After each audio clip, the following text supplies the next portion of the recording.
So people, TBE Trucking, on my way back to New Jersey because they put too much product in my trailer, so I have to get the product taken off my trailer. I have made it almost to Pittsburgh, like right under Pittsburgh, on like 76, 70 I think I was on. Now I got to bust I had to bust a U-turn on my way back. Got 231 miles left now before I get back. I've been on the road. I tried to make another video, it didn't work out. Wife kept calling me, messed my video up. But yeah, some of the crap you got to go through in trucking. I understand that. And so my weekend of football went terrible. My Ravens lost bad. So my football tickets got jacked up because of that. I thought they was going to blow Cleveland out. I just thought that it would be a hard-fought victory. Maybe win by a field goal or whatever, but it is what it is.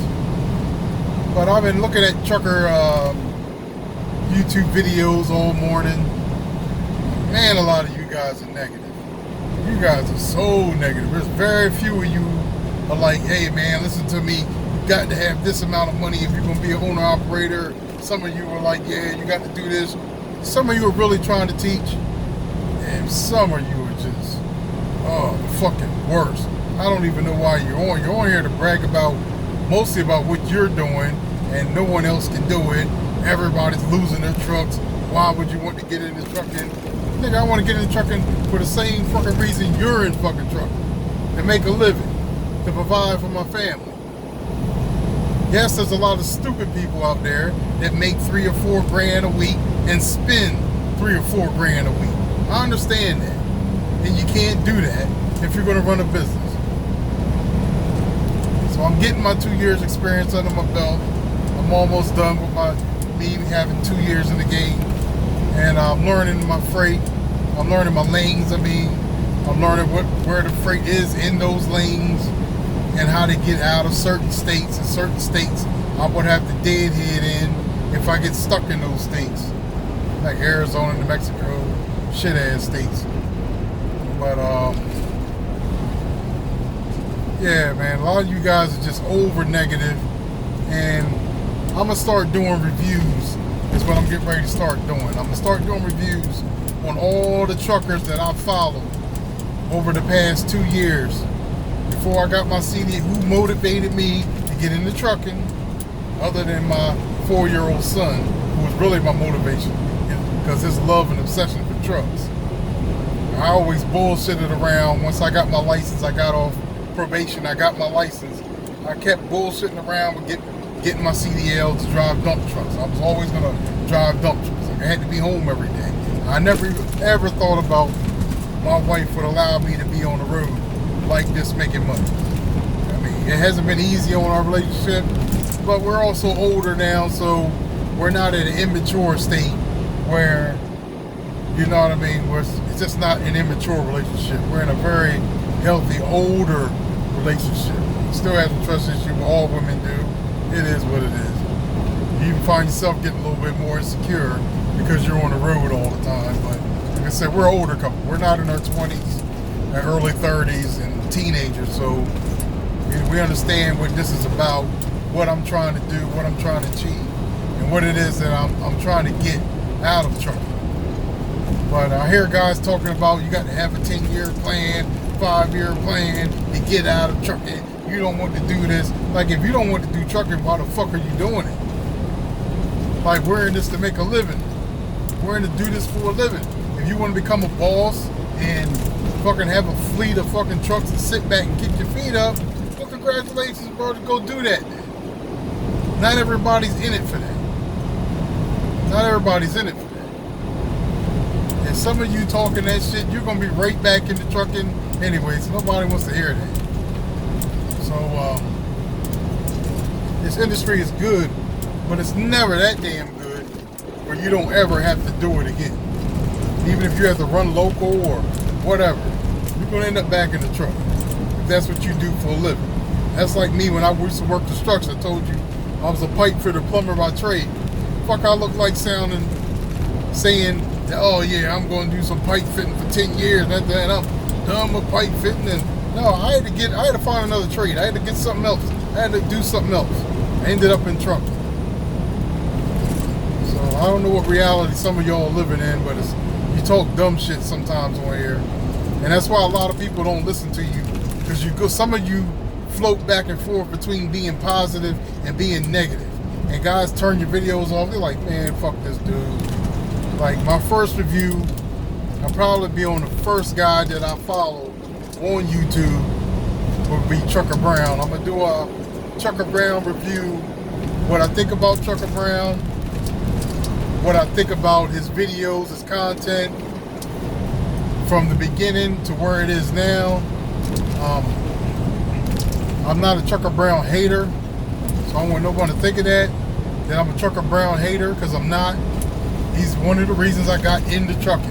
I followed him from his orientation to him, you know what I mean? I watched all the videos, him and LoSean. I'll have a LoSean review also. Some of you I was high on, now I'm not so high on anymore. I'm not saying who that is. I'll have a lot of reviews every week. I'm gonna try to do, being that I'm gonna be out for the next 4 days, I'm gonna go back over these videos, and I'm gonna have at least 4 reviews this week. Start with Trucker Brown, LoSean, Party Hard, and Trucker Named Jay. So those are gonna be the first 4 that I'm gonna do. Since those were about the first 4 or 5 I was actually I was following when I first got into this game. So I'll be reviewing them. I'll be rating them 1 through 5 as far as content, videos, meaning how they come off. To me, as someone who follows someone, it's all about how you come off in the video. Do you come off negative, positive? Did I learn anything from you? Do you inspire me to be a better truck driver or to shoot for my dreams? Do you do that? Or you Mr. Bad News all the time? Or are you always griping and crying and nobody, you know what I mean, just, are you that type of person? If that, I'm only going to give you a 1 or 2 for that.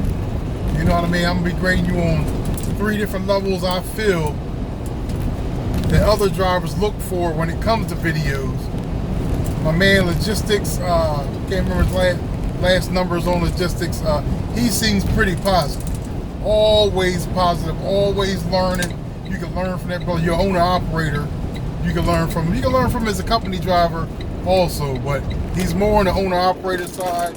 He's not about the truck show at the truck stop type deal. He has a truck, older truck. He put a lot of money into it, got it working just fine for him. He makes a lot of money. But some of you see the new truck drivers making, he makes the same amount of money. He does it in an older truck. So he's opened my mind to that, because when you're new to trucking, first thing you care about is what kind of truck you get.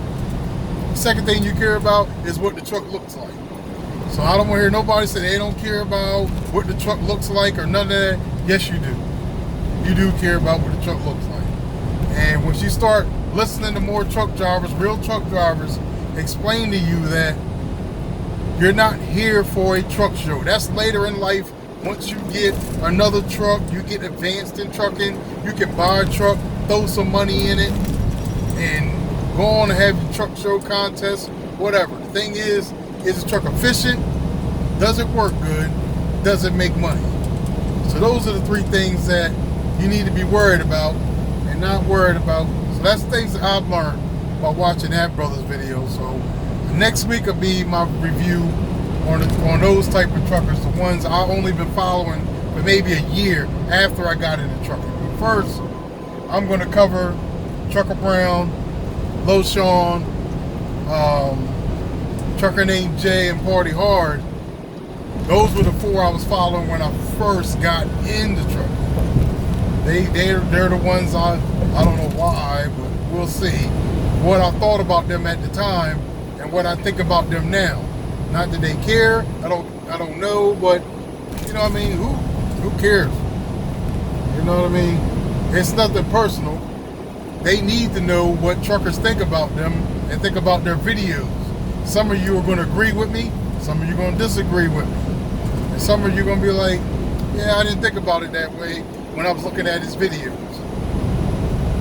So they want to know what do you think about the content that they're putting out? They can't say they don't care, because why would you be putting out the videos if you don't care about the content that you're putting out?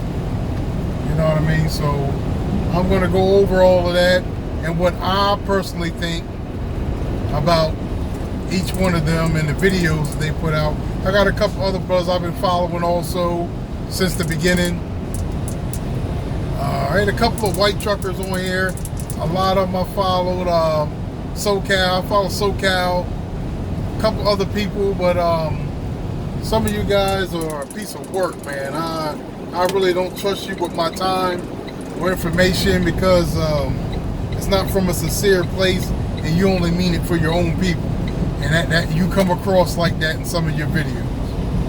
You know what I mean? I know subliminal messaging. I know all the little subtle shots you take and all that other stuff. So some of you white truck drivers, some of y'all I do follow. I'll be doing reviews on you also. But a lot of you I don't. You know what I mean? But I don't know why. It's all trucking. We're all in the same thing, bro. You can be a black trucker, white trucker. You know what I mean? The whole thing is that we're all out here making a living. We're all out here driving trucks. We should all have each other's back. But constantly, it ends up being a culture thing, because white country dudes feel like they're the real truck drivers.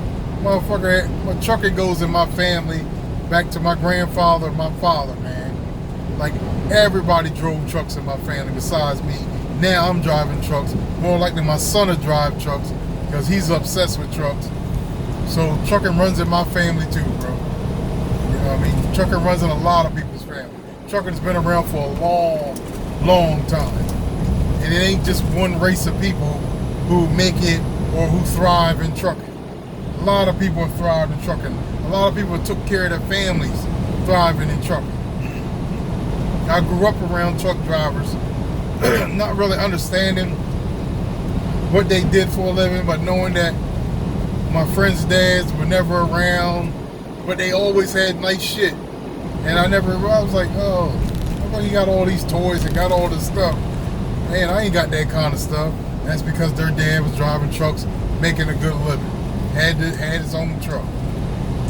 So I realized it was something I could do and make good money. I just had to be smart. Like now I'm in the process of trying to buy my own truck. I'm about to get 2 years experience of driving for company under my belt. I am not doing a purchase lease under a company. That's not fucking happening. I started off with Stevens Transport. I think I said on another video about my bad experience with them. They rushed me into being a lease operator when I only had 3 months experience. I knew nothing about the business. I knew nothing about the lanes. I knew nothing. All I know, take the load they give me, try to run it. They done gave me something else that I'm only gonna get 500 miles. Takes 3 days to deliver. What? No, not doing that. Couldn't make no money. Stayed in the hole. Sometimes I was $1,000 in the hole. Right now, I think when I left them, I was $2,600 in the hole. Like, I'm not, no. And everybody I see on there, they end up quitting lease out. It's a scam. It's a scam. It's all to get you to pay for a truck they don't want to pay for, so they get brand new trucks for the company drivers and give you an older truck, 2017, been paid for, and get you to pay payments on it. So you can pretend like you're an owner-operator. That's all it is. And they promise you, oh, you're going to make $400 or $500 more a week than a company driver. No, you're not. No, you're not. You're better off just being a company driver while you're a company driver. So, like I said, I'll have my reviews coming out. And I've just started this YouTube channel. But like I said, I've been watching for the past couple of years. And I just want to voice my opinion on some things. I've picked up, some things I've learned, some things I will unlearn that I've learned. And you know what I mean? I'm just going to put it out there like everybody else's channel is. But my channel will be reviewing other truck drivers' YouTube channels and what they put out. That'll be my little spin on it. I have my little football thing that I talk about, which I don't really talk much about football. This is how I just play tickets during the football season. I'm not a addicted gambler. Other than that, I don't play tickets. I don't do March Madness, all that. That's all upset, dumb shit. I don't get into that. I try to do what I feel I have control over. The only thing I really feel I have control over is NFL football tickets. So I'll be doing that. And to those couple of you who follow my station so far, I appreciate it. It's TBE Trucking. That'd be the name of my trucking company. I already had an LLC under that. LLC called the Burroughs Express. And I was ready to do my thing, man. But I just figured I just need a couple more months. I already got my business. I got my business license. I got everything I need to get into trucking. I just need to get the rest of the money to get my truck. I'm not going to get a truck and only have $2,000 or $3,000 in my maintenance. I can't do that. I'm not going to go out. I'm not going to start like that. That's a bad way to start. And I was listening to miles. Exit left 2, I-76 East. On Trucking Diva's husband talk. They prefer you have 20,000. I'm not able to save up 20,000 right now, bro, but I will have over 10 when I start. I will have a 10. I'll have 4,000 for my down payment. I will have six or seven in my maintenance account. I plan on driving a couple of more weeks, even after I get the money saved up. So I'll have the money to take the truck, to put it through a diagnostics test, to get it DOT somewhere else. Because they all claim they DOT them. Now, that's bullshit. We all know those trucks sit for so long. Anything that sits for a long time, something can happen to it. From water in it, old oil and shit sitting in it. Like, you don't want that. Take it somewhere, get a real diagnosis done. Just pay the money and have it done. And then you'll be better off like that. Do not trust Lone Mountain Leasing. I don't care what place it is. Do not trust them with your money. Don't trust them. Go in there thinking that they're going to try to beat you. They're going to try to get away with something. Pick the truck apart. Do not leave there without DNOT in it. And do not leave there without getting their permission to take it somewhere and get the diagnosis done to it. Do not leave there without those things being done. So those things I did learn from my highway diva and her husband, Jay, and a couple other people. Some of these guys on here, you try to learn from some of the mistakes that they've made. Some guys try to cover up their mistakes, but it's pretty obvious that they fucked up on some stuff. You know what I mean? They just don't want to put it out there like that. Because one minute you see them in one truck, they're paying trucker payment, trailer payment. Oh, they're running their own thing. They're doing their own thing. Next thing you know, they're at fucking working for Prime or somewhere, leasing on with them. To another person, leasing on another truck and acting like they don't have truck notes and all the stuff that they got to pay. So I haven't fallen for any of that. I'm 40. I'm over 40 now. I don't fall for anything anymore. And I understand the importance of saving money. So this is it for this video. I've rambled on enough. I will let you know. We're putting the video out. My Instagram is also TBE Trucking. I have a personal page also. So I have a personal page on Instagram. But that's my family pictures, stuff like that. I have some family pictures on TBE Trucking, but I just started that Instagram. So it'd be all trucking on there all the time. So, alright, man, I'm out. That's it.